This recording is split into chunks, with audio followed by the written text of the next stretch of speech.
चलिए, तो आज हम लोग डिस्कस करने वाले हैं एक्सरसाइज 7.2। इसका थ्योरी जो था हम लोग देख चुके थे, तो एक्सरसाइज की बात करेंगे। 7.1 हो ही गया था। चलिए, तो सबसे पहले एक्सरसाइज 7.2, और सबको पता है कि यहाँ पे हम लोग जो मेथड यूज करने वाले हैं, हालांकि कहा नहीं रहा है, क्वेश्चन में स्पष्ट लिखा हुआ है integrate the functions in exercise 1 to 37। 1 से लेके 39 प्रश्न इसमें हैं, 2 ऑब्जेक्टिव हैं। तो 1 से लेकर 37 तक के जो भी प्रश्न हैं सबको केवल कह रहा है डायरेक्ट कि इंटीग्रेट कीजिए, उसका समाकलन ज्ञात कीजिए। ठीक है, तो किस वजह से कीजिएगा, किस वजह से नहीं कीजिएगा, इससे उसको कोई मतलब नहीं है। सीधा सीधी बात करें, इंटीग्रेट कीजिए। लेकिन आपको समझना वो फंक्शन देख के ही पता चल जाएगा कि कौन सा यहाँ पे मेथड यूज करना पड़ेगा। दूसरी बात कि बेसिक हम लोग पढ़ चुके हैं कि मेथड ऑफ सब्स्टिट्यूशन यहाँ यूज करना है। और मेथड ऑफ सब्स्टिट्यूशन में सबसे बड़ी बात हमने आपको बताया 2 चीज़। पहला कि किसको हम लोग सब्स्टिट्यूशन मानेंगे, किसको हम वहाँ प्रतिस्थापित करेंगे। तो आपको डिफ्रेंशिएशन बहुत अच्छे प्रकार से याद है। डिफ्रेंशिएशन अगर याद नहीं है तो फिर परेशानी होगी। डिफ्रेंशिएशन इसलिए याद जरूरी है क्योंकि आपको उसी को टी मानना होगा, दिए गए फंक्शन में से उस भाग को टी मानना होगा जिस भाग का डिफ्रेंशिएशन उसमें दिया होगा। वो देखने से ही पता चल जाएगा कि अगर इसको टी मानेंगे और इसको डिफ्रेंशिएट करेंगे तो ये कट जाएगा। वो अपने आप आपको समझना पड़ेगा। ठीक है, तो उसको मानना है जिसका डिफ्रेंशिएशन उसमें हो। दूसरी बात, एक पहचान के तौर पे उसको मानना है जो dx के नज़दीक हो। तीसरी बात, आप अगर मान लीजिए दोनों फंक्शन दिए गए हैं और दोनों में से किसी को भी डिफ्रेंशिएट करने पर वो एक कोई ना कोई कट ही जा रहा है, तो उस कंडीशन में आप किसी को मान सकते हैं, लेकिन फिर भी प्रयास करना है कि जो dx के नज़दीक हो उसी को मानना है। ठीक है, तो कभी कभी डायरेक्ट मिल जाएगा, कभी कभी कुछ कॉमन निकालने के बाद मिलेगा, कुछ जो भी हो। अच्छा, और कभी कभी ऐसा होगा जैसे मान लीजिए जैसे साइन और ब्रैकेट में कॉस दिया है, ऐसे बात समझिएगा, तो वो स्पष्ट लग रहा है कि ये अंदर वाले जिसको हम लोग चेन रूल में बैठाते थे उस कंडीशन में उसी को टी मानना होगा। तो इस प्रकार से आप इजी वे में पूरा चैप्टर को आप देख सकते हैं, और मैं कोशिश करूँगा कि किसको टी मानना है वहाँ तक ले चलें, उसको आगे हम लोग सॉल्व करेंगे। और फिर जब लास्ट में इंटीग्रेट करना होगा, एकदम सिंपल हो तो हम छोड़ देंगे, इसको इंटीग्रेट आप कर सकते हैं। जैसे मान लिया फॉर्मूला डायरेक्ट लग रहा होगा या फिर xn का फॉर्मूला लग रहा होगा, तो चूँकि नोट्स आपको भेज दिए हैं, ऐसे जल्दी थोड़ा हो जाएगा। ठीक है, और जहाँ लगेगा कि आप नहीं बना पाएंगे मैं उसको पूरा डिस्कस कर दूंगा, और अगर लगेगा कि अब बन सकता है, अब कोई दिक्कत परेशानी नहीं है, तो वहाँ मैं छोड़ भी दूंगा। लेकिन फिर भी मैं कोशिश कर रहा हूँ, क्योंकि बहुत 39 प्रश्न हैं इसमें, तो जो एक ही जैसा होगा उसको भी छोड़ दिया जाएगा, या जैसा होगा हम लोग देखते हैं एक एक करके। तो सबसे पहले हम लोग शुरुआत करते हैं क्वेश्चन नंबर फर्स्ट से। सबसे पहले जो दिया है आप उसको ऐसे लिख लेंगे कि जो भी इंटीग्रेशन निकालना है, इंटीग्रेट करना है, उसको हम आई मानते हैं। लिखा है 2x और बटा में 1 + x², और dx तो आपको लगाना ही होगा, हाँ पता ही है, dx मतलब x के सापेक्ष आपको इंटीग्रेट करना है। चलिए, जैसे ही आपने क्वेश्चन देखा, लिखने का तरीका हो गया। अब आप यहाँ पे क्वेश्चन में देखेंगे कि यहाँ पे 2 पार्ट है, या तो एक 2x है या 1 + x² है। अब किसको टी माने, अब देखने से ही लग रहा है कि अगर हम नीचे वाले को टी माने तो 1 का तो डिफरेंशिएशन 0 हो जाएगा क्योंकि कांस्टेंट है, और x² का 2x होगा, और 2x यहाँ पे है, 2x में 2x कट जाएगा और आराम से हम इसको सॉल्व भी कर सकते हैं। यानी पता चल गया, तो हम लोग यहाँ पे पुट या लेट, अगेन लेट, जो भी हो आप यहाँ पे लिख सकते हैं, मतलब रखने पर या माना कि। ठीक है, और नहीं तो आप ऐसे लिखो कि अब माना कि या अगेन पुनः माना कि। किसको मानना है, नीचे वाले को। लगा क्यों मानना है, क्योंकि इसका डिफरेंशिएशन यहाँ पे है, अगर इसको हम टी मानेंगे तो ये कट जाएगा, और 1/t log t होता है इंटीग्रेशन में। यही बस आपको एक काम, आपको नया चीज़ सीखना है, बस वो करना सीख गए तो आप आराम से इसको सॉल्व कर सकते हैं। चलिए, तो 1 + x² को हम लोग क्या मान लिए, टी मान लिए। अब आपको टी मानना है, एम मानना है, कुछ भी जो आपको अच्छा लगे। ऐसा कोई ज़रूरी नहीं है कि हम टी बोले तो टी ही मानना है, कोई एक नया वेरिएबल ले लेना है। और मानने के बाद फिर क्या करना है, इसको डिफ्रेंशिएट करना है। जैसे ही मानोगे इसको इक्वेशन फर्स्ट कर दो और उसके बाद इसको डिफ्रेंशिएट करो, तो लिख सकते हो कि now differentiate both sides with respect to x। जो भी अपना लिखने वाला प्रोसेस था 5 पॉइंट में, उसको आप लिख सकते हैं। x के सापेक्ष ही करना है, कहीं कोई परेशान होने की जरूरत नहीं है। 1 का डिफ्रेंशिएशन 0, x² का 2x, सबको याद है। और टी का क्या हो जाएगा D T by D x. और यहाँ से आपको क्या निकालना है, डी एक्स का वैल्यू निकालना है। तो यहाँ से देखो ये 2x हो जाएगा, ये आपका D t upon D x. तो डी एक्स कितना होगा, बटा वाला इधर गुना में आ जाएगा और ये गुना वाला बटा में चला जाएगा। तो डी एक्स का मान आ गया डी टी अपॉन 2x। अब इस इक्वेशन फर्स्ट और इस इक्वेशन सेकंड को आप इसमें रख दो जो आपका क्वेश्चन था, और आप आराम से इसको कैलकुलेट कर दो। देयरफॉर आपका आई क्या था, आई था 2x upon 1 plus x square into D x. अब यहाँ पे जो जो जो तुम माने थे उसको पुट कर दो। 1 प्लस एक्स स्क्वायर को क्या माने थे, टी माने थे, तो 1 प्लस एक्स स्क्वायर को हम क्या लिखेंगे, टी लिखेंगे। ऊपर 2x था तो 2x छोड़ दिए। dx का मान आ गया है dt बटा में 2x, तो लिख देंगे dt बटा में 2x। कहाँ से ये वैल्यू पुट किए हो, आप लिख दोगे from equation first and second, है ना। ये सब आपको पता है पहले से लिखने का तरीका। From equation first and second समीकरण 1 और 2 से 2x से 2x क्या हो जाएगा, कट जाएगा। अब आपका एकदम सिंपल फंक्शन है 1/t इंटू डी टी, ठीक है। और 1/t है, 1/t यानी 1/x। 1/x का क्या होता है इंटीग्रेशन, log x होता है, याद रखोगे। नहीं है तो आप याद कर लो, t है तो t रहेगा, और प्लस में कांस्टेंट ऑफ इंटीग्रेशन तो लगाना ही है। और t किसको माने थे, फिर इसको रख दो। ये बनाने का तरीका हुआ, क्योंकि ऐसे u बाई भी था, बनेगा ही नहीं, फॉर्मूला ही नहीं होता है वैसे। तो क्या करना है, उस कंडीशन में हमें कुछ मान लेना है और मान करके सॉल्व करके फिर उस मान को रख देना है। ये एक सब्स्टिट्यूशन का तरीका था। तो लॉग का लॉग t किसको माने थे, 1 प्लस एक्स स्क्वायर को, तो 1 प्लस एक्स स्क्वायर और कांस्टेंट ऑफ इंटीग्रेशन, यही आपका आंसर है। समझ गए। देखिए अब हम क्या करेंगे, जैसे मानने वाला बता देंगे किसको मानना है। उसके बाद जैसे मान लो अब यहाँ लगा कि 1/t हो गया log t, तब कहेंगे भाई t का मान रख देना, आंसर हो जाएगा, ठीक है। तो कोई दिक्कत नहीं होगा। अगर लगेगा कि कुछ अलग टाइप का आंसर आ रहा है तो हम बता देंगे, नहीं तो यहाँ तक पहुँचाने के बाद छोड़ देंगे। आप समझदार हैं, लास्ट में t का वैल्यू रखना है, किसको नहीं आएगा, t यहाँ पर माना हुआ है समीकरण 1 में, उसको रख देना है। सिर्फ मेन तो समझना यही है कि मानना किसको है।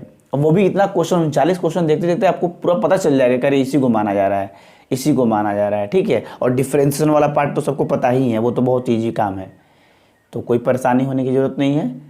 नेक्स्ट क्वेश्चन देखें, क्वेश्चन नंबर 2 की बात करते हैं। बहुत आराम है और बस आपको प्रैक्टिस की ज़रूरत है। क्वेश्चन नंबर 2 देखते हैं।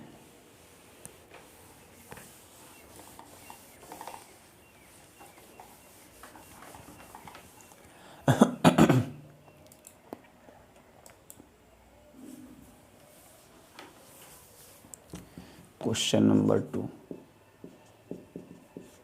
इसमें लिखा है log x का होल स्क्वायर और बटा में x इंटू डी एक्स। अब बताओ किसको हम मानेंगे। अगर हम x को माने तो उसका डिफरेंशिएशन तो 1 हो जाएगा, dx बाई dx 1 होता है। log x को माने तो log x का डिफरेंशिएशन 1/x होता है, और यहाँ 1/x है तो x कट जाएगा, यानी पता चल गया। यानी किसको मानेंगे, log x को मानेंगे। log x को अगर हम t मान लें तो इसका डिफरेंशिएशन क्या होगा, देखो वो लाइन हमने लिखेंगे। अब आप समझ सकते हो, यहाँ पे लिख देंगे now differentiate both sides with respect to x। तो log x का डिफरेंस क्या होगा, 1/x होगा। और t का क्या होगा, t का होगा dt बटा में dx। हमें dx का मान निकालना है। यहाँ से dx बराबर क्या होगा, ये बटा वाला गुना में चला गया, ये बटा वाला इधर गुना में आ गया, x into d T. Equation 2 हो गया, ठीक है। अब इक्वेशन फर्स्ट और 2 दोनों को समीकरण जो आपको क्वेश्चन दिया गया उसमें पुट कर दो, बस answer. Therefore i is equal to, देखो डायरेक्ट रख देते हैं, log x को हम लोग t माने हैं तो t का स्क्वायर, नीचे में x है तो x, और dx का मान आ गया है x इंटू डी टी, तो x into d T, x cut गया। यहाँ लिख दोगे ना from equation first and second, हम लोग रखे हुए हैं जो भी है from equation first and second. तो आपका क्या हुआ, सिंपल एकदम फंक्शन आ गया T square into d t. और x के पावर n वाला फॉर्मूला क्या कहता है कि जितना पावर है आप उसमें 1 जोड़ दीजिए, और जो आएगा उसको नीचे भी रख दीजिए। जैसे 2 है तो 2 + 1 करेंगे 3, और 3 को ही नीचे रखना है। और कांस्टेंट ऑफ इंटीग्रेशन समझ ही रहे हैं, t का वैल्यू रख ही देंगे आप। t का वैल्यू log x है तो log x का पावर 3 और बटा में 3 + c आंसर। कोई दिक्कत, कोई कष्ट, परेशानी बताइए, कहाँ भारी है? ठीक है, हाँ बोलिए।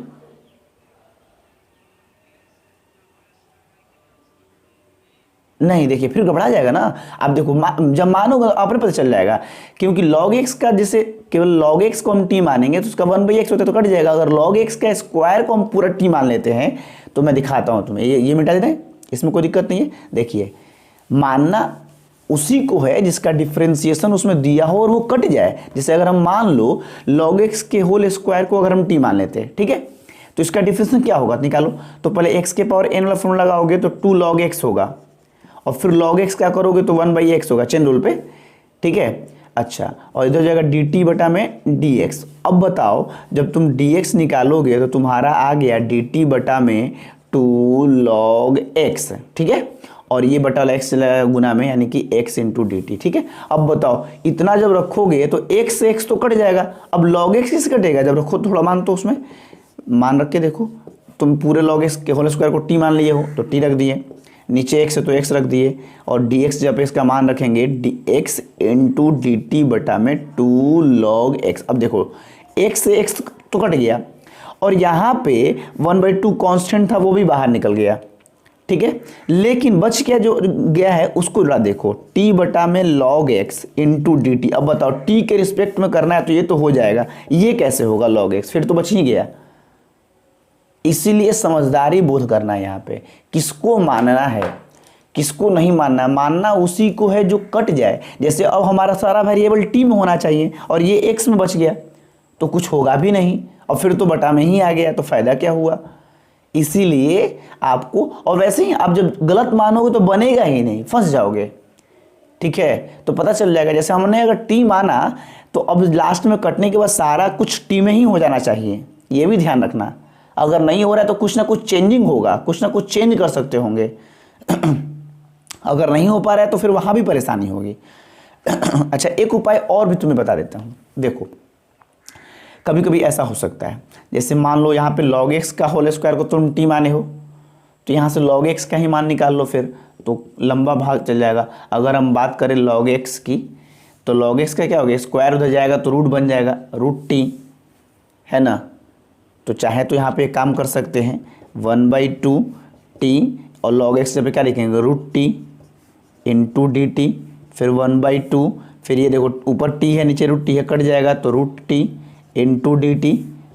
ये तरीका लगाना पड़ेगा, फिर ऐसे बन पाएगा। देखो 1/2, फिर रूट t का क्या होता है, रूट t का होता है t के पावर, ये पावर मतलब रूट का मतलब 1/2 होता है, तो हाफ है तो उसमें एक जोड़ेंगे तो 1.5 हो जाएगा, 3/2 नीचे में 3/2 इंटू डी टी, और फिर इसको जब सॉल्व करेंगे तो कितना हो जाएगा। देखो आंसर तो उससे भी आ गया, लेकिन थोड़ा सा लंबा पड़ गया, फिर ये दिमाग नहीं लगा पाओगे तो फंस जाओगे, और उससे इजी था। ये क्या हो जाएगा, देखो 1/2, ये बटा वाला ऊपर जाएगा तो 2/3 टी के पावर 3/2 इंटू डी टी, 2 से 2 कट गया, ठीक है। तो 2 से 2 कट गया तो कितना आएगा, फिर इसको साफ कर देते हैं, थोड़ा लो बना दिए ऐसे भी। तो तुम्हारा हो जाएगा 1/3, फिर टी का मान क्या था तुम रखे थे, log x के होल स्क्वायर, और इसका पावर है 3/2 इन, और प्लस यहाँ c हो जाएगा कॉन्स्टेंट प्लस c, देखो आ गया 1/3 log x, इसका 2 से 2 कट गया, पावर 3 प्लस c, यही आंसर आया था ना। तो आया, लेकिन देखो कितना लंबा आया, और हो सकता है कभी कभी ना भी आए, ये तो सौभाग्य था कि आ गया, ठीक है।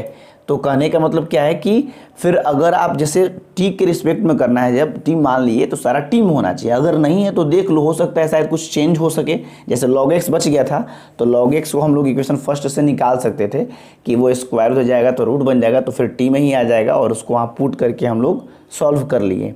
कभी कभी ऐसा होगा कि नहीं हो पाएगा, और क्या ज़रूरत है इतना, देखो यहाँ भी इतना लंबा आया, वहाँ भी उतना लंबा दिमाग लगाओ, अगर फिर यहाँ पे अगर निकालना भूल गए तो फिर परेशानी हो जाएगी। लेकिन ये तरीका भी तुम्हारे पास है कि अगर वो तुम भूल गए, अगर गलत ट्रैक पकड़ भी लिए, तो तरीका ये है कि लास्ट में जो बच रहा है उसको फिर टी में ही आप कन्वर्ट कीजिए और फिर आप उसको इंटीग्रेट कीजिए, तो शायद काम हो जाए, ठीक है। कोई दिक्कत नहीं। और देखो कभी भी ऐसा नहीं है, विद्यार्थियों को जिज्ञासु होना चाहिए। अगर लगा कि ऐसे ही क्यों हो रहा है, हम ऐसे क्यों नहीं बना सकते हैं, तो एक बार ट्राई करके देख ले। जैसे हमने अभी ट्राई किया, बन गया तो ठीक है, नहीं बना तो फिर काट के अगला बनाएंगे। इसमें क्या परेशान होने की बात है। ये थोड़ी ना है कि अभी ये परीक्षा हो रहा है कि हमें अब नहीं बना अब क्या होगा, ऐसा थोड़ी ना है। ठीक है, चलिए तो देखते हैं नेक्स्ट क्वेश्चन, क्वेश्चन नंबर 3। जो प्रयास करना है तो प्रैक्टिस में ही करना है, बाकी वहाँ पे थोड़ा प्रैक्टिस करना है कि ऐसे भी हो सकता है, वहाँ तो सीधे बनाना है।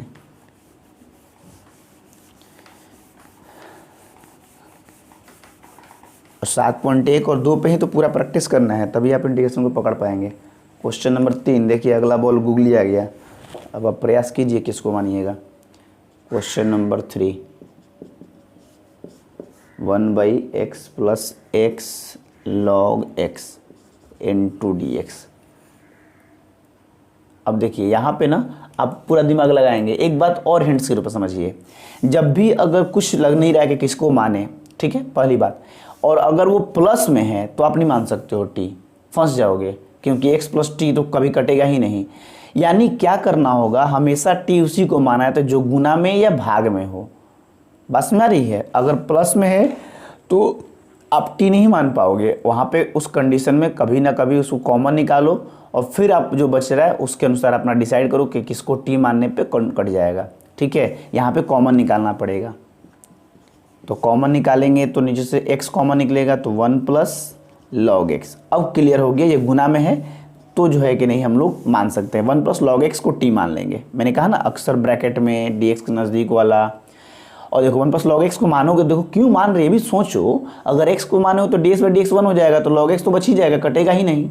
अगर 1 + log x को t मान लें तो क्या होगा, 1 का कांस्टेंट है तो 0 और log x का 1/x होगा, और 1/x है तो 1/x कट जाएगा, तो हमारा आराम से काम हो जाएगा। यानी यहाँ पे हमें पता चल गया, ठंडा है, 1+ ओढ़ लो अगर ओढ़ना है तो उसको, ठंड तो है ही। 1 + log x, इसको हम क्या मान लेंगे, t मान लेंगे। अब जैसे ही मानोगे डिफ्रेंशिएट करोगे, 1 का कांस्टेंट 0 होगा, log x का 1/x होगा, t का dt/dx होगा।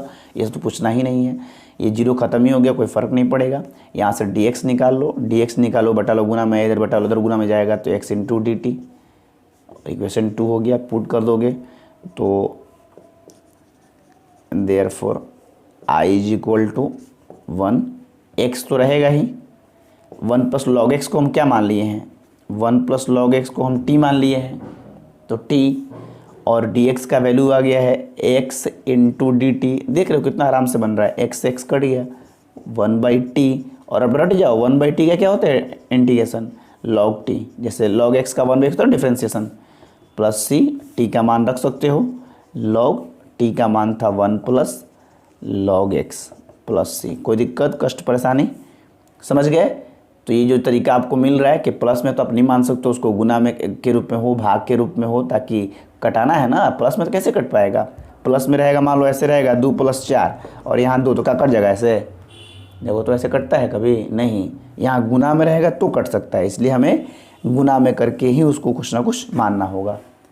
कोई दिक्कत नहीं है, ठीक है। क्वेश्चन नंबर 4 की बात करते हैं।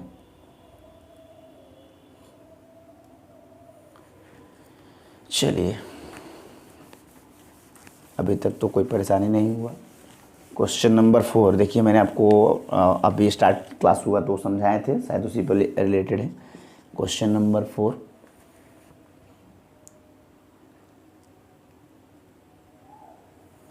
हाँ जी, तो क्वेश्चन दिया है sin x × sin cos x × dx। स्पष्ट दिख रहा है हमें, cos को t मानना होगा, cos को मानेंगे तो इसका साइन आएगा और साइन से साइन कट जाएगा, और ये देखो साइन t हो जाएगा, साइन t का फिर इंटीग्रेशन कर देंगे cos t, आंसर हो गया। ठीक है, अब कहोगे सर साइन को क्यों नहीं मान सकते, साइन का तो कोई कॉस हो जाएगा, नहीं, साइन का कॉस होगा, लेकिन ये साइन थीटा है ना, ये साइन गुना में नहीं है कि कॉस से कॉस कट जाएगा, ये साइन थीटा है, ये थीटा उसका जो है कि नहीं, ये साइन कॉस का फंक्शन है। ऐसा नहीं है कि साइन × कॉस है कि इसका कॉस आएगा तो कॉस से कॉस कट जाएगा, ऐसा नहीं होता। ठीक है, तो हमें क्या मानना होगा, कॉस को मानना होगा। कॉस एक्स को टी मानेंगे, इक्वेशन फर्स्ट मानेंगे, इसको डिफ्रेंशिएट करेंगे, कॉस का होता है माइनस साइन, और देखो डिफरेंशिएशन इंटीग्रेशन साथ साथ है, डिफरेंशिएशन में सी वाले का आंसर माइनस में होता है और इंटीग्रेशन में अगर सी आंसर में आएगा तो माइनस होगा, तो दोनों बात याद रखना है, नहीं तो फंस जाइएगा जहाँ गलत होगा। चलिए यहाँ से dx निकाल लीजिए, dx is equal to d t upon minus sine x, equation 2 दोनों को पुट कर दीजिए, therefore I is equal to sine x into sine cos x को हम लोग टी माने हैं तो टी, देखिए साइन थीटा, और dx को हमने निकाल लिया है dt बटा में minus sine x, dt upon minus sine x, sine x से साइन एक्स कट गया, माइनस कांस्टेंट बाहर आ गया, यहाँ हो गया sine t into d t, और साइन का तो बहुत ईजी होता है, साइन का होता है कॉस, लेकिन सी है माइनस में आ रहा है, ठीक है, सी जब भी आएगा इंटीग्रेशन करने के बाद तो माइनस में होगा, plus constant of integration minus minus plus, तो कॉस, और टी का मान जो था आप रख दीजिए कॉस एक्स, तो कॉस एक्स प्लस सी, कोई दिक्कत कष्ट परेशानी बताइए, ठीक है। तो मज़ा आ रहा होगा और अच्छा भी लग रहा होगा, क्योंकि देखिए मज़ा तब आता है जब भारी नहीं हो, मतलब थोड़ा कॉम्प्लिकेटेड नहीं है, इजी वे में बन रहा है तो लोग लगे ये बहुत इजी है, बहुत आराम है, तो पहले तो एक ही बार थोड़ा ना टफ दे देगा, लेकिन प्रैक्टिस करना है आपको, कहीं गलती नहीं होनी चाहिए। क्वेश्चन नंबर 5 की बात करते हैं। चलिए क्वेश्चन नंबर 5, रेगुलर क्लास से रहेगा तो आपको समझ में बहुत ज़्यादा आएगा, रेगुलर क्लास में थोड़ा सा परेशानी हो जाएगी कि मैंने क्या कहा था पिछले वीडियो में, आपको क्या पता चलेगा। चलिए 5 नंबर, और कब कौन सा बात कही जाएगी ये भी तो फिक्स नहीं है, कब कौन सा मुंह से बात निकलेगी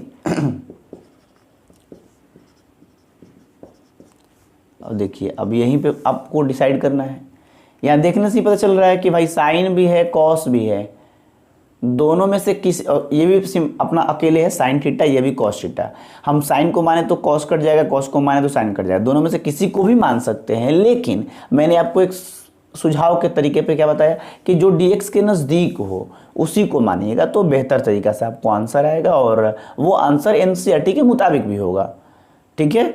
किसको मानना है, जो जब दोनों कंडीशन हमारे साथ है कि हम किसी को भी पहले मान सकते हैं, तो उस कंडीशन में जो dx के नज़दीक होगा उसी को मानना है, ठीक है।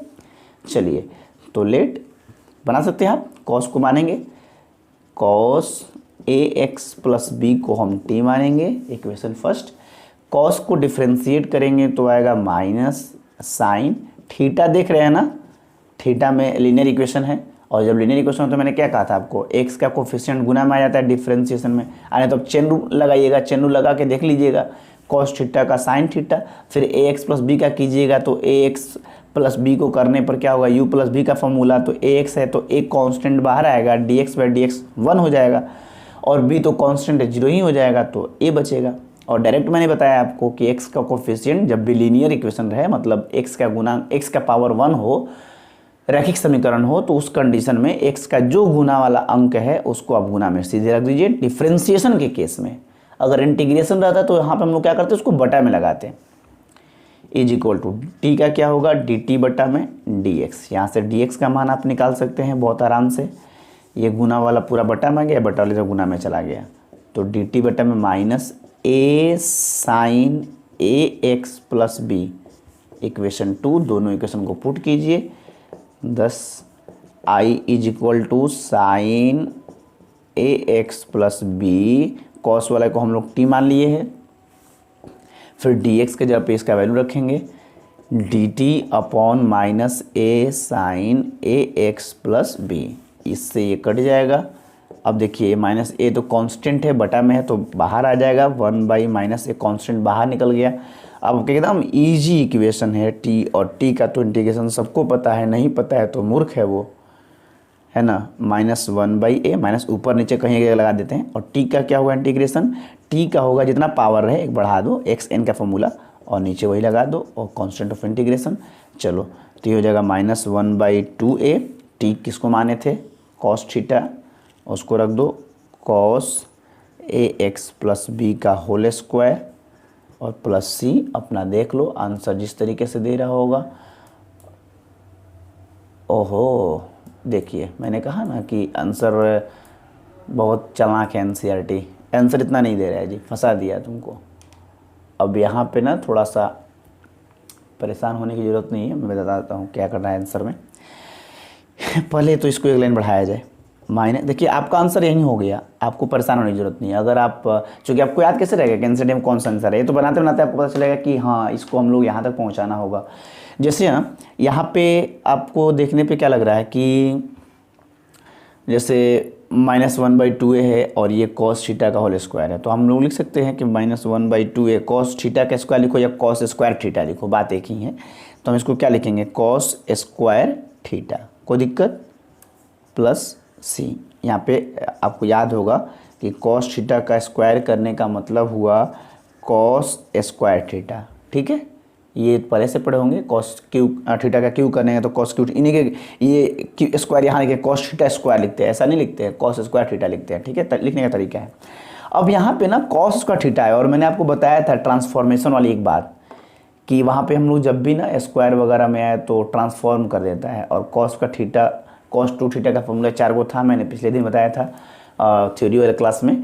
तो वो चारों में से कोई एक फॉर्मूला यूज होता है, बहुत फेमस है वो फॉर्मूला, आप उसको याद कर लेंगे। एक बार फिर से मैं उसको आपको लिख के दिखा रहा हूँ और इसको मैं साफ़ कर देता हूँ, और फिर मुझे इसको आंसर तक पहुँचाना है। एक बात और देखिएगा, एक चीज़ यहाँ पे और सीखने को मिलेगा कि जब भी ना आप इंटीग्रेट करेंगे और इंटीग्रेशन के बाद कुछ कांस्टेंट बच जाएगा, केवल कांस्टेंट, उसमें कोई वेरिएबल नहीं हो, तो उन सारे कांस्टेंट को केवल सी ही लिखा जाता है। ये नहीं कि सी भी हो और +4 भी लिखेंगे, ऐसा नहीं होगा। देखो ये 4 सिर्फ कांस्टेंट है ना, तो वो सब कुछ सी में चला जाएगा। तो इसलिए उस कंडीशन में ना हम लोग जब देखते हैं कि कुछ नया कांस्टेंट भी बच रहा है, तो इस सी को हम क्या करते हैं, C1 कर देते हैं, और लास्ट में ना उस C1 को और उस कांस्टेंट को सबको हटा के केवल C लिख देते हैं, कहते हैं कि ये C = इतना है, ठीक है। यानी जितना सारा केवल कांस्टेंट बचेगा। अब देखो यहाँ कांस्टेंट गुना में था ना, मैं एक बात कर रहा हूँ प्लस में कुछ कांस्टेंट है, जैसे मान लो 29 आ गया, 20 आ गया, कुछ भी आ गए, तो उन सब कांस्टेंट को सी में ही हम लोग डाल देते हैं। सी कांस्टेंट ऑफ इंटीग्रेशन है ही, इसलिए जितना सारा कांस्टेंट आएगा इसमें। और यहाँ देखो एक नया कांस्टेंट आने वाला है, इसलिए मैंने यहाँ पर 1 कर दिया, वो आपको पता चल जाएगा। जैसे ही लगेगा लास्ट में आंसर आ रहा है तो हम सब जगह 1 1 लगा देंगे। ठीक है। अब देखो इसको कहाँ तक ले जाना है, कैसे ले जाना है, और कौन सा फॉर्मूला ज़्यादा तरीका कारगर है, उसको सीखो।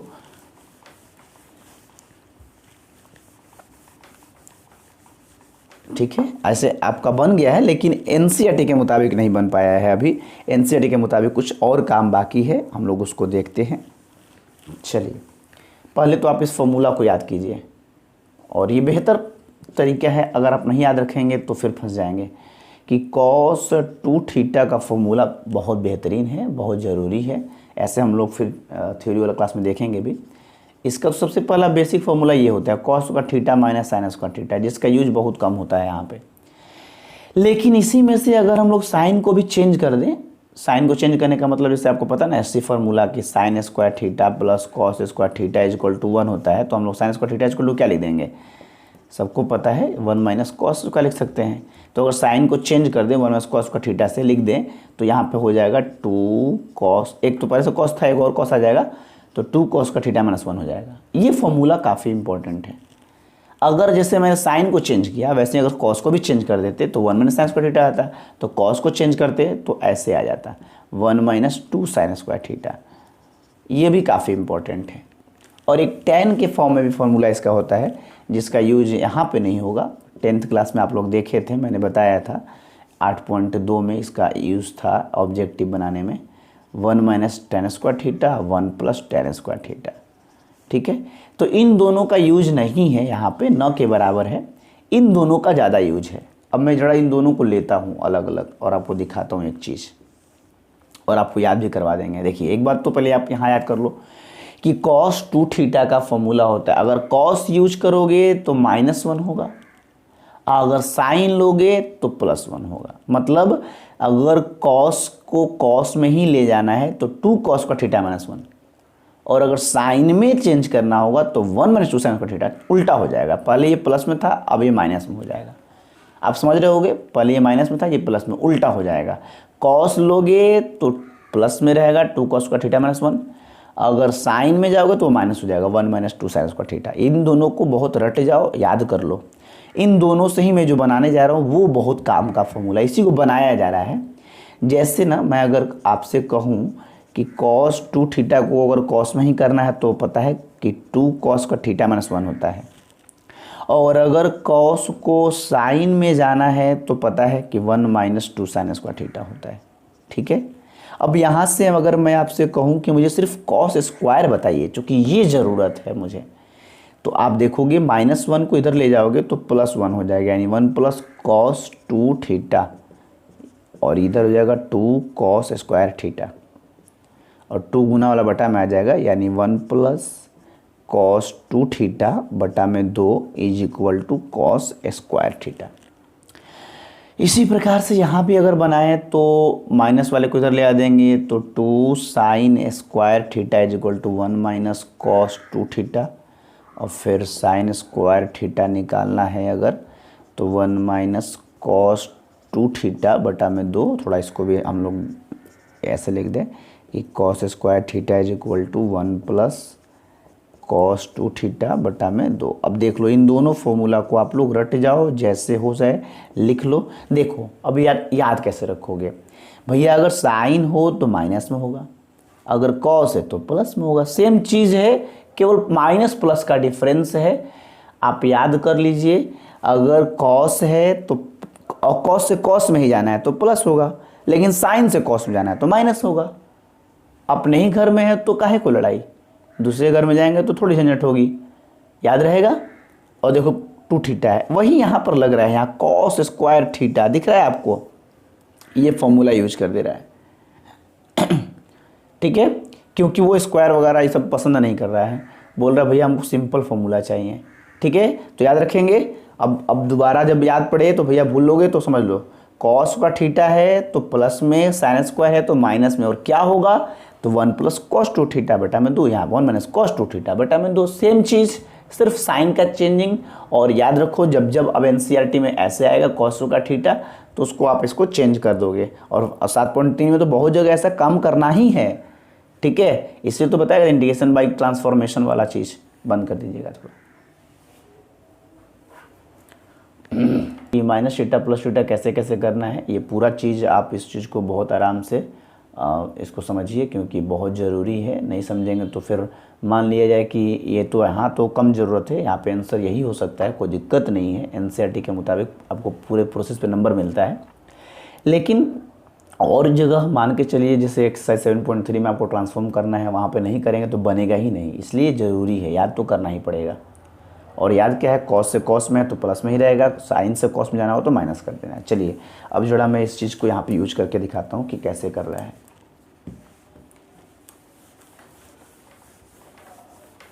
अब यहाँ पे हमारा आंसर आया है, पहले मैं उसको लिख देता हूँ। ये क्वेश्चन नंबर वही है, कौन सा था, 5 था ना, क्वेश्चन नंबर 5 ही है, 1 मिनट, 5 ही है, 5 ही में हम लोग बात कर रहे हैं अभी। तो आंसर हमारा आ गया था -1/2a cos स्क्वायर ax plus b plus c1 हम लोग लगा चुके थे। क्यों लगाए थे मैंने कारण बताया था, और आपको अभी कारण दिख भी जाएगा। चलिए, लेकिन आंसर ये नहीं दे रहा है, आंसर ये नहीं दे रहा है तो क्या दे रहा है उसको देखेंगे। तो हमें करना क्या है, -1/2a तो ठीक है, यहाँ cos स्क्वायर थीटा था, और इस cos का थीटा को हम लोग चेंज कर सकते हैं, cos स्क्वायर को cos में ही चेंज करेंगे तो 1 प्लस cos 2 थीटा होता है, अभी मैंने आपको बताया, और बटा में 2 होता है प्लस c1। और अब आप इसको चेंज कर दीजिए, तो ये गुना करेंगे तो क्या हो जाएगा, थोड़ा ध्यान से देखिए।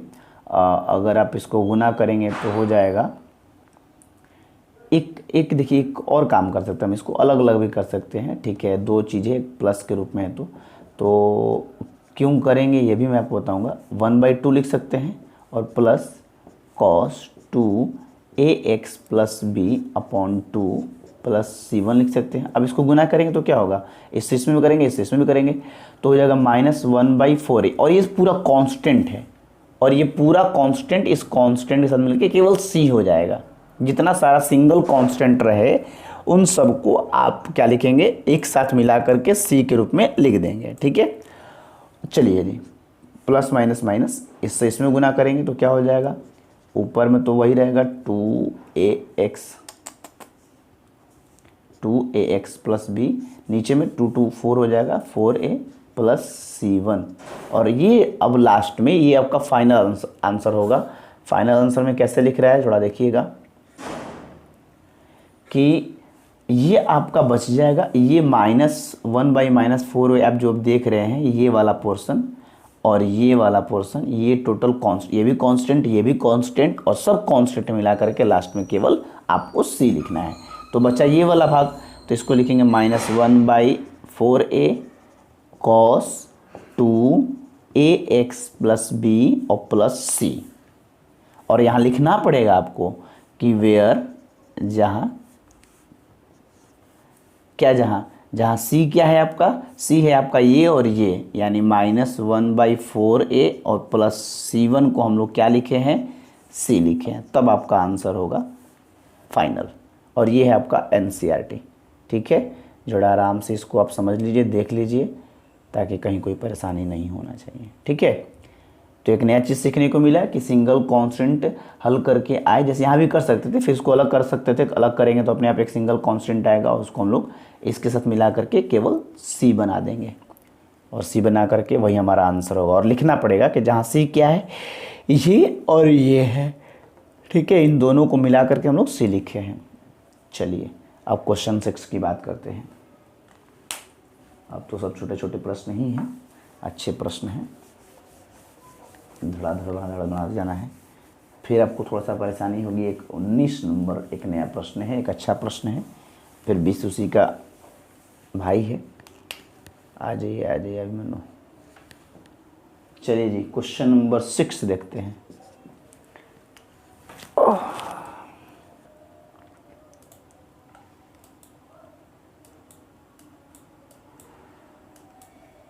चलिए क्वेश्चन नंबर 6 की बात करते हैं। तो हम लोग लेते हैं i = दिया है √ax plus b into dx। ठीक है, अब तो यहाँ पे स्पष्ट दिख रहा है किसको टी मानिएगा, एक आदमी है तो किसको टी मानिएगा, ax प्लस बी को ही टी मान लेते हैं। अब मान के देखो, अगर इसको हम टी मान लें तो क्या होगा, इसको अगर हम टी मान लें तो डायरेक्ट दिख रहा है कि एक कांस्टेंट बाहर आएगा, dx/dx 1 ही हो जाएगा, b कांस्टेंट 0 ही हो जाएगा, तो केवल a रहेगा, कांस्टेंट तो बाहर आ जाएगा, तो कोई परेशान होने की बात नहीं है। ठीक है, 1 मिनट जरा ठहर जाओ। चलिए तो हम लोग शुरू करें। लेट क्या करना है, यहाँ पे एक दिख रहा है उसी को मान सकते हैं t, इक्वेशन फर्स्ट। इसको डिफरेंशिएट करेंगे, एक कांस्टेंट बाहर आया, dx/dx 1 हो गया, b कांस्टेंट 0 ही हो गया, dt/dx। ठीक है, यहाँ से dx क्या हो जाएगा, डायरेक्ट dt/a, इक्वेशन 2 इन दोनों को पुट करो तो 10 i = इसको t मान लिए हैं तो dt/a। ये समझ में आया ना सबको, डिफरेंशिएशन सबको समझ आ रहा होगा। एक कांस्टेंट बाहर निकालेंगे, dx/dx 1 होगा, अब भी कांस्टेंट 0 होगा, तो उसको लिखे ना लिखे कोई फ़र्क थोड़ी पड़ेगा, ये तो a हो जाएगा, 0 जोड़ोगे तो फिर a ही रह जाएगा, इसलिए मैंने इसको नहीं लिखा था। चलिए अब यहाँ से इसको सॉल्व करो। ये एक कांस्टेंट है, बाहर आ जाएगा, रूट में t है, ये dt, और रूट t का क्या होता है आपको पता है, रूट का मतलब 1/2 होता है, 1/2 है तो उसमें एक जोड़ेंगे तो 3/2 हो जाएगा, नीचे भी 3/2 प्लस कांस्टेंट ऑफ इंटीग्रेशन, ये देखो बटल ऊपर चल जाएगा तो 1/a 2/3 t 3/2 प्लस c, ये हो जाएगा 2/3a, और t किसको माने थे, ax प्लस b को, तो ax प्लस b का power 3/2 plus constant of integration. चलो एक चीज़ और मैं आपको बता दूं, ये तो तरीका था मान करके, और आप अगर चाहें तो डायरेक्ट भी बना सकते थे बिना माने हुए भी, क्योंकि ये सिंपल फॉर्मूला था, सिंपल एक फॉर्म था, लीनियर फॉर्म था, तो हम लोग बिना माने ही आंसर देख लो कितना आया है, 2/3a ax प्लस b का होल क्यूब बाई 2 और प्लस c। ठीक है ना, ax प्लस b के पावर 3/2 है। तो यही चीज़ हम लोग बिना माने भी कर सकते थे, क्योंकि आखिर देखो रूट में आया रूट t, और डायरेक्ट हम लोग को दिख ही जाएगा रूट x है, सिर्फ ये ध्यान रखना होगा x का कोफिशिएंट बटा में लिखना होगा, बाकी सब काम तो समझ ही रहे हो। और मान लेने पर आपको परेशान नहीं होना, डायरेक्ट आंसर अपने आप आ जाएगा। ठीक है, तो हम वो तरीका भी आपको थोड़ा दिखा देते हैं। चलिए देखिए, यही चीज़ यहीं पर छुपा हुआ है वो चीज़, लेकिन उसको भी हम लोग देखेंगे। देखो है ना, अपने आप जो x का कोफिशिएंट वो बटा में आ गया कि नहीं आ गया, इंटीग्रेशन बटा में तो आता ही है, और रूट है तो रूट का इंटीग्रेशन ये होता है, बस आंसर है। वही बात वहाँ पर डायरेक्ट थोड़ा कर देंगे। देखो हाँ, इसलिए हमने नोट्स वाले में देखा कि बनाया कि नहीं बनाया, वो भी तरीका मैंने आपको बना के दिखाया है। तो मैं कोशिश करता हूँ कि मेरे PDF में सब कुछ रहे। चलिए यहाँ पर डायरेक्ट बना देंगे हम लोग। रूट एक्स है, और रूट एक्स का इंटीग्रेशन मतलब वही पावर 1/2 है। तो पावर अगर 1/2 है तो फॉर्मूला कहता है कि भाई देखो, जो पावर रहेगा उसमें एक ऐड कर दो। रूट है तो 1/2 पावर होगा, और 1/2 में एक जोड़ेंगे तो 1.5 होगा, और 1.5 को हम लोग 3/2 लिखते हैं, नीचे भी 3/2 लिखेंगे। हाँ, एक नया चीज़ ये है कि हमेशा इंटीग्रेशन में लीनियर फॉर्म जब भी रहे या डिफरेंशिएशन में, तो x का जो गुणांक है, गुना वाला जो अंक है, उसको हमेशा ध्यान रखा जाता है। डिफरेंशिएशन में वो गुना में लिखते हैं, और इंटीग्रेशन में उसका गुणांक को हम लोग बटा में लिखते हैं। बस ये एक अंतर है, एक तरीका है, आप इसको याद रखो, हो गया काम। और प्लस में कांस्टेंट ऑफ इंटीग्रेशन आएगा c। अब इसको सजा दीजिए, देखिए बटा वाला 2 कहाँ चल जाएगा, गुना में, तो 2/3a हो जाएगा, और ये आपका है ax + b के पावर 3/2 + c आंसर। कोई दिक्कत? एक लाइन में आंसर हो गया। लेकिन वो बेसिक तरीका था, उसमें आपको ये वाला बात याद नहीं रखना है, वहाँ पे अपने आप आ जाता है। ठीक है, लेकिन ये बात अगर आप याद रखोगे तो 2 मिनट बना दोगे। ठीक, अच्छा प्रश्न था। चलिए क्वेश्चन नंबर 7 की बात करते हैं। क्वेश्चन नंबर 7 भी बहुत ईजी है, यहीं पे देख सकते हैं हम लोग। लिखा है I = x रूट में x + 2 है ना जी। चलिए अब आप बताओ किसको मानोगे, t स्पष्ट दिख रहा है। जैसे इसको माने तो ये कट नहीं पाएगा, लेकिन इसको मानेंगे तो ये कट जाएगा। देखो x को मानोगे तो dx में dx 1 हो जाएगा, तो कहाँ 1 किलो कटेगा। लेकिन अगर x + 2 को मान लो तो कट जाएगा। ठीक है, और आराम से बन भी जाएगा। x + 2 मानो तो dx में dx 1 होगा। देखो कैसे, यहाँ पर भी ये अच्छा प्रश्न है, इसको टिक कर लो। जैसे मान लिए है हम लोग रूट वाले को ही, जो dx से नज़दीक उसी को मान रहे हैं। x + 2 = t, इक्वेशन फर्स्ट हुआ। देखना थोड़ा मैंने टिक मारा है, यानी कि अच्छा प्रश्न है।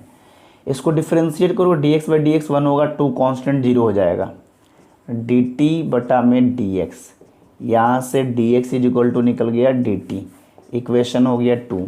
अब इन दोनों वैल्यू को हम लोग पुट करेंगे, और एक मिनट, ठीक है, इन दोनों वैल्यू को इसमें पुट करेंगे। 10 I = x के जगह पे x रूट, इसको तो हम लोग t मान लिए हैं, t dx के जगह पे dt। अब यहाँ पे फंस गया, यहाँ तो t है, यहाँ भी t है, लेकिन ये x और ये कट भी नहीं रहा है, तो क्या किया जाए। तो मैंने आपको बताया था क्वेश्चन नंबर शायद कौन सा था, क्वेश्चन नंबर एक हम लोग बनाए थे 3 नंबर। क्वेश्चन नंबर 3 में आपको सेकेंड मेथड जो बताया था, उसमें इस बात का जिक्र किया गया था। वही बात यहाँ पे भी, जब लगे कि अब कुछ हो नहीं रहा है, कट भी नहीं रहा है, और हम लोग बना दिए और दो दो वेरिएबल हो गए, तो उस स्थिति में आप इक्वेशन फर्स्ट के पास जाए, और वहाँ से ना आपको x चाहिए, तो x का मान यहाँ से निकाल लो। x बराबर क्या होगा, ये प्लस वाला कहाँ चला जाएगा, माइनस में, t - 2। अब उस वैल्यू को यहाँ पुट कर दो, तो बन जाएगा x = t - 2, और ये आपका रूट t, और ये हो गया dt। देखो ध्यान से, हमने कुछ नहीं किया, हमने जब अगर आपको ऐसा आ जाए मान रखने के बाद कि अरे अब तो सब जगह t होना चाहिए, यहाँ तो एक जगह x ही रह जा रहा है, कट भी नहीं रहा है, तो क्या करेंगे, तो हम लोग जो माने थे वहाँ से x का कुछ ना कुछ वैल्यू निकल रहा होगा, वहाँ से आप निकाल लीजिए, और जो मान आए उसको वहाँ पुट कर दीजिए, तो सब आपका t में हो जाएगा। और फिर आप देखिए 7.1 में ऐसा ही सेम क्वेश्चन आया था एक, आप इसको सॉल्व कर सकते हैं। कैसे, रूट t से पहले t में करिए, तो t का पावर यहाँ 1 है, यहाँ t का पावर 1/2 है, गुना करेंगे तो पावर जुड़ जाएगा, तो 1 और इसका हाफ 1.5 हो जाएगा, और 1.5 को क्या लिखेंगे, 3/2 माइनस 2 से करेंगे तो 2√t या 2 ऐसे जो भी हो इंटू dt। अब आप डिफ्रेंशिएट इंटीग्रेट आराम से कर सकते हैं। इसको इंटीग्रेट करना कौन सा बड़ी बात है, x के पावर n वाला फॉर्मूला लगाना है। चलो t के पावर 3/2 तो क्या हो जाएगा, t के पावर 5/2 बताया था मैंने ना, 1.5 है, एक जोड़ोगे 2.5 हो जाएगा, 2.5/5/2 और नीचे भी वही। फिर 2 कांस्टेंट बाहर आएगा, यहाँ आधा है तो क्या होगा 1.5 हो जाएगा, 1.5/3/2 मतलब, और नीचे भी 3/2 प्लस कांस्टेंट ऑफ इंटीग्रेशन।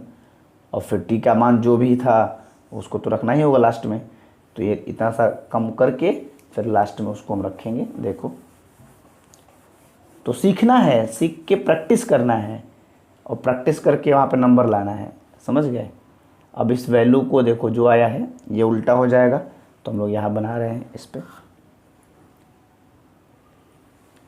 तो ये हो जाएगा 2/5 और t का मान था x+2 तो x+2 रख देंगे, 5/2 पावर है -2।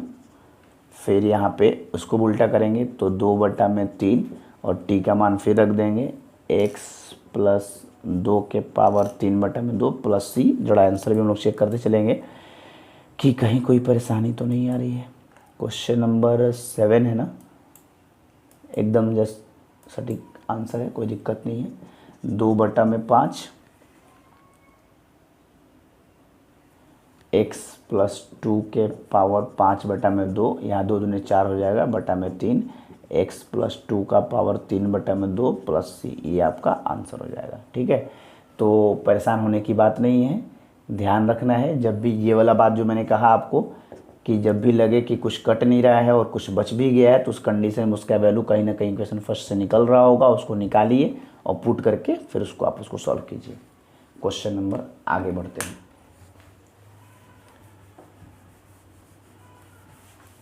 छोटे छोटे प्रश्न हैं, अभी तो कोई दिक्कत नहीं है। क्वेश्चन नंबर अब 8 की बात करते हैं। 8 तो एकदम जस्ट 2 कॉपी है, इसमें तो कुछ बोलना नहीं चाहिए, जल्दी से देख लेते हैं। x√1 + 2x² into dx। चलिए लगता है कि इसी को मानना पड़ेगा, इसको मानेंगे तो 1 कांस्टेंट है 0 हो जाएगा और 2x² है तो इसका डिफ्रेंसिएशन होगा, 2 बाहर आएगा, x² का 2x होगा तो 4x हो जाएगा और x कट जाएगा, तो इसमें आपको परेशान होने की ज़रूरत नहीं है। लेट 1 + 2x² को हम लोग t मानेंगे, इक्वेशन फर्स्ट करेंगे, इसको डिफ्रेंशिएट करेंगे, 1 कांस्टेंट का 0 होगा, 2 कांस्टेंट बाहर आएगा, x² का 2x होगा और ये dt/dx होगा। डिफ्रेंशिएशन तो एकदम अब जुबान पे होना चाहिए, 0 खत्म, 4x dt/dx, यहाँ से dx का वैल्यू पुट कीजिए, dt/4x इक्वेशन 2, दोनों का मान वहाँ रखिए 10 i = x अंडर, इसको t माने हैं, dx के जगह पर रखेंगे dt/4x। यहाँ x कट गया, वहाँ कट नहीं रहा था इसलिए मुझे परेशान होना पड़ा, यहाँ कट गया तो अब परेशान होने की ज़रूरत नहीं है। चलिए तो √t इंटू dt, और रूट का तो समझ ही रहे हो, t के पावर 3/2 प्लस c, और ये उल्टा हो जाएगा 2/3, t का मान रख दो 1 + 2x² और पावर जो भी है 3/2 प्लस c। कोई दिक्कत, कोई कष्ट, कोई परेशानी, बहुत ईजी था ये तो। ठीक है, ये क्वेश्चन वो क्वेश्चन सेम था, लेकिन ये था कि उसमें x कट जा रहा है, इसमें उसमें कट नहीं रहा था तो हम लोग मान यहाँ से निकाल रहे थे x का। चलिए क्वेश्चन नंबर 9 की बात करते हैं।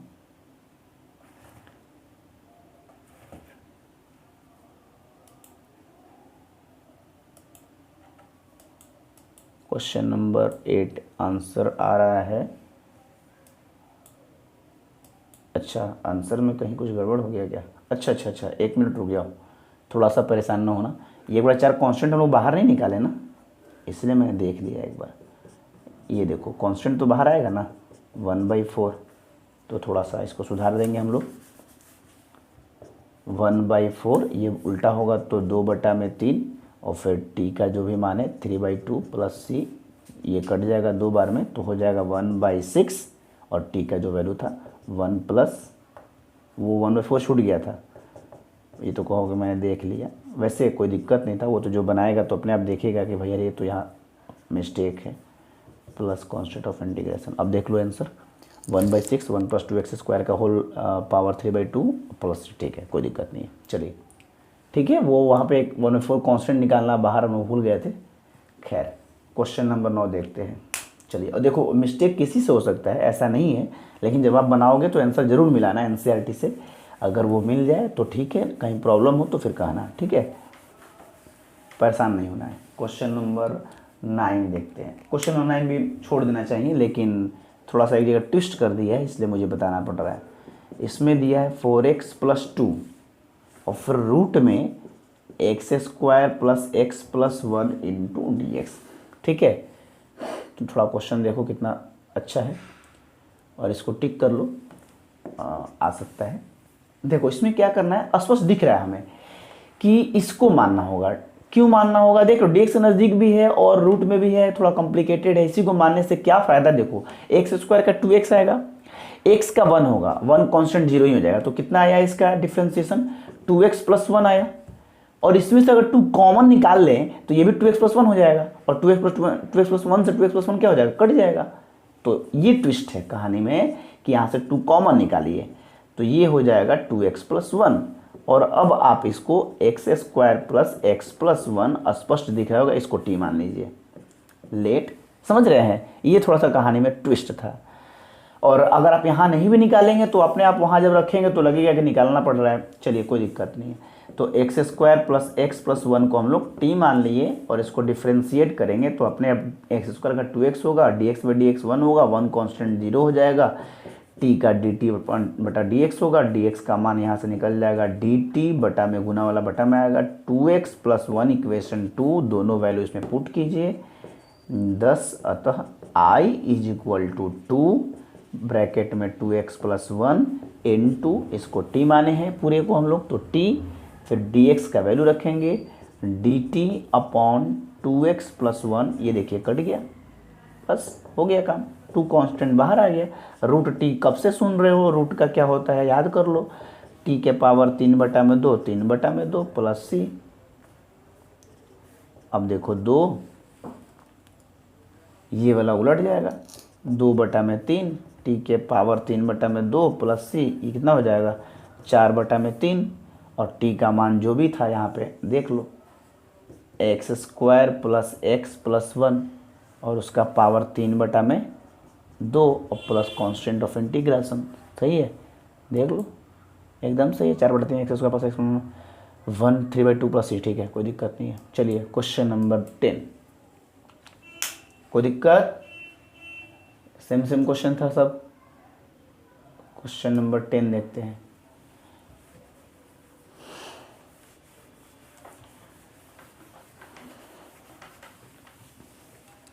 ये भी अच्छा प्रश्न है।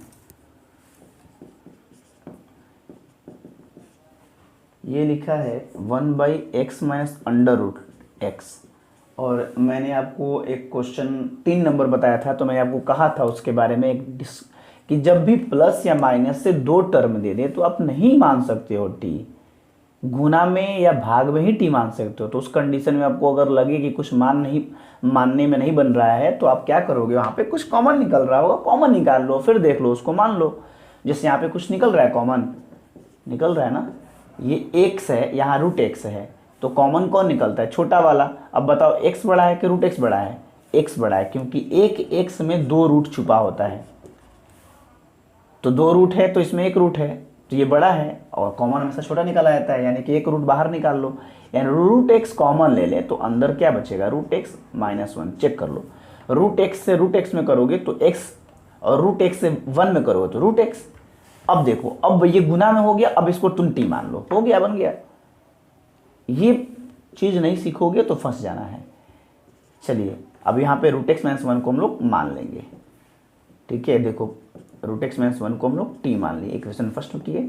√x का डिफ्रेंसिएशन क्या होता है, 1/2 √x, सबको याद है, 1 कांस्टेंट है, 0 हो जाएगा, t का dt बटा में dx होगा, यहाँ से dx का वैल्यू निकालोगे तो 2√x × dt, इक्वेशन 2 मान पुट करो 10, i = 1/√x, इसको तो t मान लिए हैं, और dx के जगह पे क्या लिखेंगे, इसका value 2√x × dt, root x से रूट एक्स कट गया, टू कांस्टेंट बाहर आया, 1/t into d T, to 1/t का इंटीग्रेशन होता है log t, तो log t अब constant of integration, two log t किसको माने थे, रूट एक्स माइनस वन को, तो रख दो root X minus one plus C, आपका आंसर आ गया। कोई दिक्कत कष्ट परेशानी बताओ।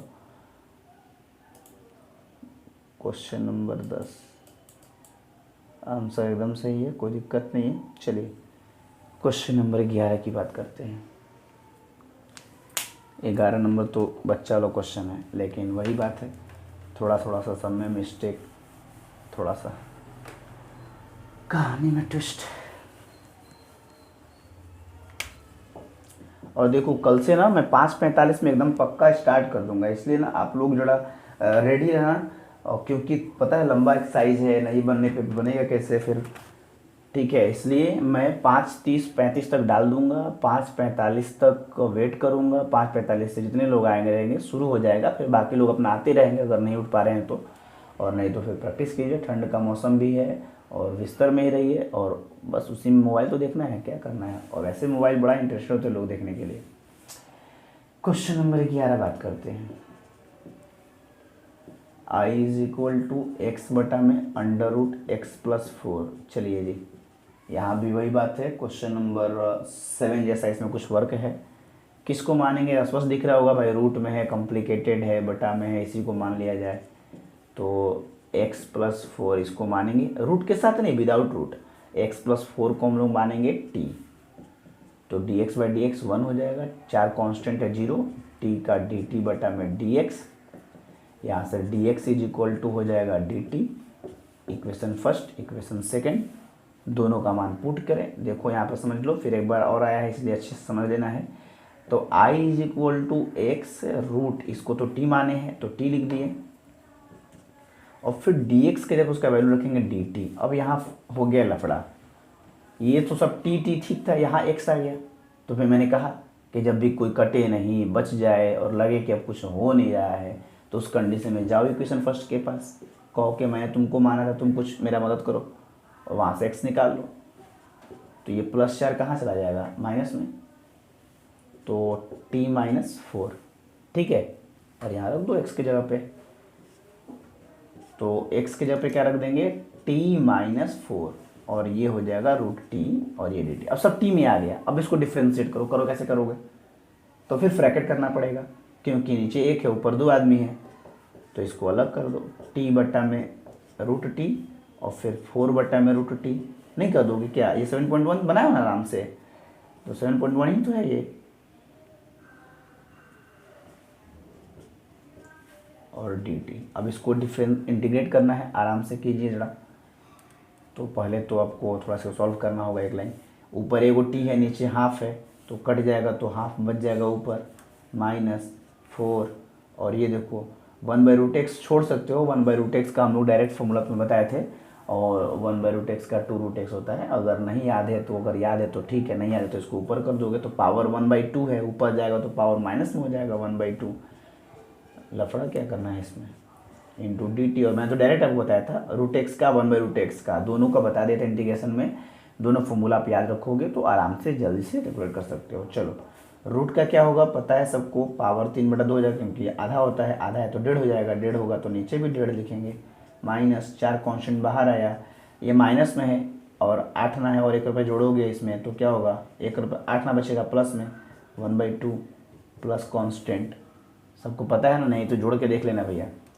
और वैसे तो डायरेक्ट याद रखो, ये देखो उल्टा होगा तो 2/3, t के पावर 3/2, 4, ये उल्टा मतलब 2 हो जाएगा, और ये रूट का मतलब रूट ही होता है, देखो आगे ना, इसलिए मैंने कहा था 1/√x का होता है 2√x, डायरेक्ट लिख सकते थे, प्लस कॉन्स्टेंट c। अब t का मान जो है अपना रख दीजिए, तो 2/3, और t का मान है x प्लस 4, 3/2 -4 दूने 8, रूट t का मतलब x प्लस 4। अब देखो रूट या 1/2 जो भी लिखो पावर, कोई दिक्कत नहीं, एक ही बात है, ये आपका हो जाएगा आंसर। आंसर देख लो, लो फिर फंसा दिया इसी को बोलते हैं NCERT, ठीक है। इतना आंसर नहीं दे रहा है जी, वो कह रहे हैं कि भैया हम आपसे चालाक हैं, तो कोई बात नहीं, हम लोग कम चालाक थोड़े हैं। देखिए इतना आंसर नहीं दे रहा है, वो आंसर कहाँ दे रहा है, कैसे पहुँचा रहा है, उसको थोड़ा देख लीजिए।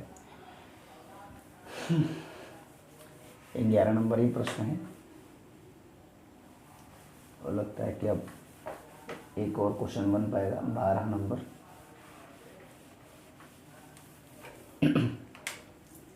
चलिए जी थोड़ा सा देखते हैं। ये हमारा आंसर आया है 2/3 x प्लस 4 के पावर 3/2 माइनस 8 रूट में x प्लस 4 प्लस सी। इतना आंसर आया है, लेकिन आंसर आप एग्जाम में इतना बना देंगे आपका आंसर फुल में भूल आएगा, बट एनसीईआरटी के मुताबिक नहीं आ पाया है। उसको कह रहे हैं कि आप और भी से सॉल्व कर सकते हैं। देखिए कैसे, पहले तो ये देखिए रूट का मतलब होता है पावर 1/2, कोई दिक्कत यहाँ तक तो नहीं है। और ये आप समझिए कि अगर ये पावर 1/2 है तो क्या इन दोनों में से कुछ कॉमन दिख रहा है? दिख रहा है। x प्लस 4 इसमें भी, x प्लस 4 इसमें भी है। दूसरी बात क्या है कि x प्लस 4 का पावर यहाँ 1.5 है, मतलब 1.5 है, और ये आधा है, तो आधा कॉमन निकाल सकते हैं हम लोग। यानी x प्लस 4 का जो आधा है हिस्सा वो बाहर निकाल सकते हैं। अच्छा 2 यहाँ है, 8 यहाँ है, तो 2 भी कॉमन निकाल सकते हैं। अब बचा क्या, इसको देखिए, 2 निकल गया तो बचा यहाँ 1/3। ये 1.5 वो था, आधा निकल गया तो एगो बचा होगा, है ना, देख लो तब ना, आधा और 1 जोड़ेंगे तो 1.5 होगा, माइनस 8 था, 2 तो निकल गया है, तो 2 चौके 8 यानी 4 बचा होगा, और ये तो बाहर ही आ गया है, प्लस सी। अब ये आंसर दे रहा है एनसीईआरटी, इसको थोड़ा सॉल्व कर लो। तो 2x प्लस 4 का पावर 1/2, इसको बटा का जोड़ बनाओगे तो ये हो जाएगा x प्लस 4, 3 चौके 12, प्लस सी 2, और रूट पावर 1/2 का मतलब रूट होता है x प्लस 4, और ये हो जाएगा x प्लस कितना, सॉरी 12 में 4 घट जाएगा तो 8 बटा में 3 प्लस सी। अब सब गुना में ही है तो थोड़ा सजा दो आराम से, 3 कांस्टेंट ऐसे लिखो, 2/3 रूट में x प्लस 4 ब्रैकेट में x माइनस 8 प्लस सी। ये है आपका एनसीईआरटी का आंसर।